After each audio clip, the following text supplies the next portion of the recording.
Good day, guys. Welcome back to the channel. So, those of you that are yet to subscribe and you've not done that, make sure you click on the subscribe button, like and share, make your comment, and also, guys, follow the Telegram channel to stay updated. So, this is the analysis we did last time on GBPJPY. I told you that GBPJPY will definitely give you that bullish move.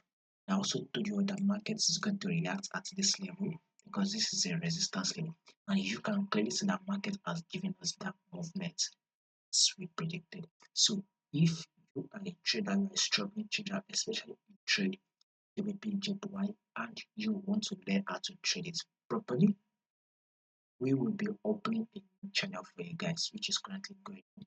Subscribe to the mentorship so you will learn how to trade properly, both the news aspects, understanding the JPY itself, to trade the GBP, understanding how GBP, JPY moves, what to expect, where to expect it, how to trade it. So learn how to trade it properly by subscribing to the mentorship program.